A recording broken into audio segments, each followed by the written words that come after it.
अनवर पाशा साहब, जो जो आप लोगों ने किया, हकीकत जानते क्या हो गई है? अब पब्लिक जागरूक हो गई है, वो पढ़ी लिखी हो गई है, और मुसलमानों में भी अब जागरूकता आ गई है। मैं पूछना चाहता हूँ, पसंदीदा मुसलमानों में से कितने मुल्ला, मौलवी, मुफ्ती, मुकर्रम, हाफिज, बारी बनाए, कृपया बताइएगा। तो 545 सीटों में लोकसभा में आपको 20% के हिसाब से 110 मुस्लिम कैंडिडेट जिनको टिकट दिया, कृपया सूची हमें दे दीजिए, सोशल मीडिया में पोस्ट कर दीजिए।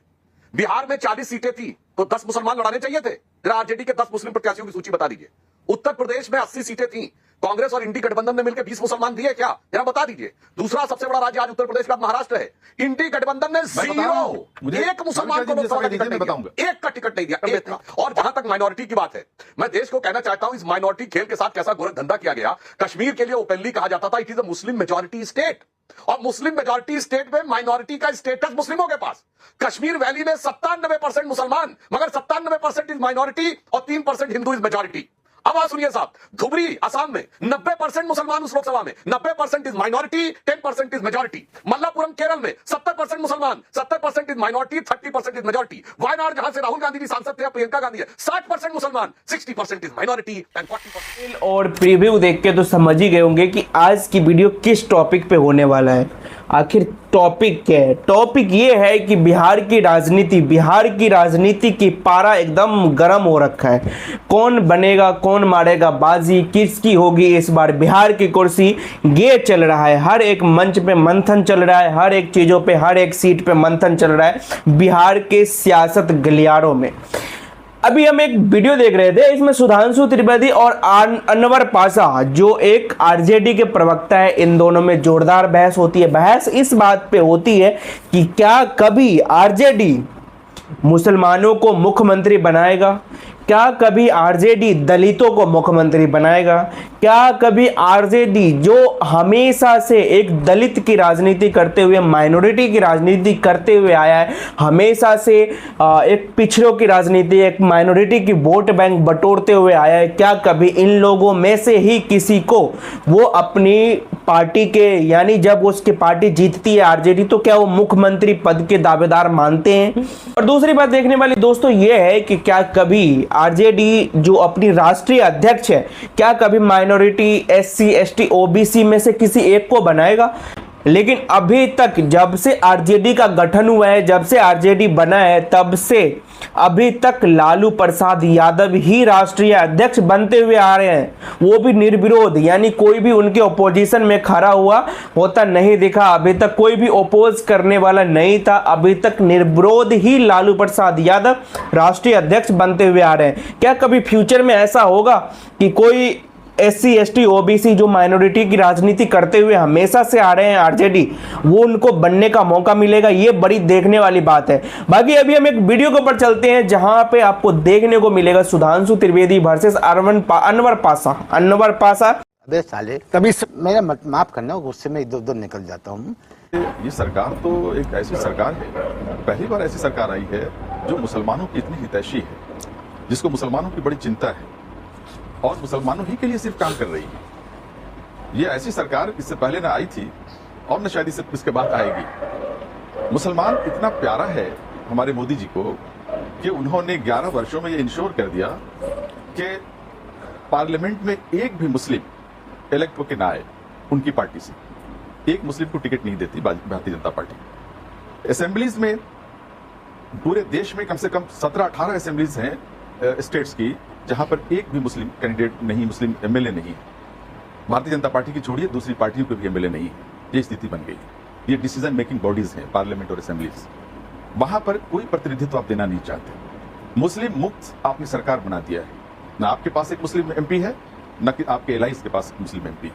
मिनिस्ट्री तो छोड़िए, ये बहुत अच्छा हुआ कि आपने बताया कि अल्पसंख्यक मिनिस्ट्री भी है और उसके कोई मिनिस्टर भी है रिजवी साहब। ये आपने इंफॉर्मेशन दिया, हम इसके आपके लिए शुक्रिया आपका अदा करते हैं। ये स्थिति मुसलमानों की जो है, जिस तरह से बयान किया गया, इतना परसेंट, इतना परसेंट, इतना परसेंट, ये सारे परसेंट जो है ये कागजी परसेंटेज, जमीन पे हकीकत कुछ और। तो मुझे बताइए, नहीं मुझे फिर बताइए अनवर पाशा जी, आरजेडी के मुखिया आप बन सकते हैं क्या? आप तो मुसलमान हैं, आपकी पार्टी बनाती होगी आपको मुखिया, बन सकते हैं आप आरजेडी के मुखिया, मुख्यमंत्री के दावेदार? बिल्कुल बन सकते हैं। अच्छा, कब है? नाविका जी हमारी नुमाइंदगी है पार्टी में और हम बन सकते हैं। अच्छा, इसकी संभावनाएं रहती हैं हमेशा। वाह, सुधांशु त्रिवेदी जी, अनवर पाशा, आपने तो तेजस्वी संभावनाएं यादव नहीं, समझ अनवर पाशा जी एक अगले कैंडिडेट हैं मुख्यमंत्री के। सुधांशु जी जवाब दे दीजिए। एमएलए तक इलेक्ट नहीं होगा। नहीं, देखिए अनवर पाशा जी ने अभी मुसलमानों के संभावनाएं भी रहेंगी। तो मैं इनसे पूछना चाहता हूँ, प्रतिनिधित्व खत्म कर, आप तो मुसलमानों के बड़े भारी खिदमतगार हैं ना, तो 545 सीटों में लोकसभा में आपको 20% के हिसाब से 110 मुस्लिम कैंडिडेट जिनको टिकट दिया, कृपया सूची हमें दे दीजिए, सोशल मीडिया में पोस्ट कर दीजिए। बिहार में 40 सीटें थी तो 10 मुसलमान लड़ाने चाहिए थे, जरा आरजेडी के 10 मुस्लिम प्रत्याशियों की सूची बता दीजिए। उत्तर प्रदेश में 80 सीटें थी, कांग्रेस और इंडी गठबंधन ने मिलकर 20 मुसलमान दिए क्या, जरा बता दीजिए। दूसरा सबसे बड़ा राज्य आज उत्तर प्रदेश के बाद महाराष्ट्र है, इंडी गठबंधन ने 0 एक मुसलमान को लोकसभा का टिकट नहीं दिया, एक का टिकट नहीं दिया, एक का। और आके देखिए क्या भाषण देते हैं। और जहां तक माइनॉरिटी की बात है, मैं देश को कहना चाहता हूं इस माइनॉरिटी खेल के साथ कैसा गोरख धंधा किया गया। कश्मीर के लिए ओपनली कहा जाता था it is a Muslim majority state, और मुस्लिम मेजॉरिटी स्टेट में माइनॉरिटी का स्टेटस मुस्लिमों के पास। कश्मीर वैली में 97% मुसलमान, मगर 97% इज माइनॉरिटी और 3% हिंदू इज मेजॉरिटी। अब आप सुनिए साहब, धुबरी असम में 90% मुसलमान उस लोकसभा में, 90% is minority, 10% is majority. Malappuram Kerala में 70% मुसलमान, 70% is minority, 30% is majority. Wayanad जहां से राहुल गांधी जी सांसद थे या प्रियंका गांधी है, 60% मुसलमान, 60% is minority and 40% is majority. Anwar Pasha साहब, जो आप लोगों ने किया, हकीकत जानते क्या हो गई है, अब पब्लिक जागरूक हो गई है। जितने भी लोग हैं, जितने भी political party, local political party है, बिहार में, यूपी में, वेस्ट बंगाल में, दिल्ली में आम आदमी पार्टी, ये सब जो एक माइनॉरिटी की राजनीति करना चाहते हैं, माइनॉरिटी को पकड़ के रखना चाहते हैं, चाहे माइनॉरिटी कुछ भी बोल दे तो ये लोग एकदम से एकदम साइलेंट रहते हैं, उनके अगेंस्ट में नहीं जाते हैं। आपने देखा होगा, आप एक मौलाना ने डिंपल यादव के ऊपर इतनी अभद्र टिप्पणी किया, लेकिन फिर भी अखिलेश यादव इतनी अभद्र टिप्पणी कि अगर कोई आम नागरिक को करे तो वो इंसान उसको सहना बर्दाश्त नहीं कर सकता, लेकिन अखिलेश यादव की पत्नी डिंपल यादव के ऊपर इतनी अभद्र टिप्पणी की गई, फिर भी अखिलेश यादव चुप रहे और डिंपल यादव चुप रहे, जबकि वो कुछ भी नहीं बोले, क्योंकि उनका वोट बैंक नाराज हो जाएगा, क्योंकि वो लोग हमेशा से माइनॉरिटी की ही राजनीति करते हुए आए हैं। चाहे बिहार हो, बिहार में आरजेडी हो, आरजेडी के जितने भी पार्टी के लीडर है, तेजस्वी यादव, लालू प्रसाद यादव, इनको हिंदू का जो भी त्योहार है वो फालतू लगता है, क्योंकि वो जानते हैं कि जो यादव है ना, यादव, ये अपने जाति के नाम पे कटने मरने के लिए तैयार है, वो हमें ही वोट देंगे। इसीलिए हमें हिंदुओं के कोई भी त्योहार, हिंदुओं की कोई भी आराध्य देव को मानने की जरूरत नहीं है, और वो लोग नहीं मानते हैं। लेकिन अभी अभी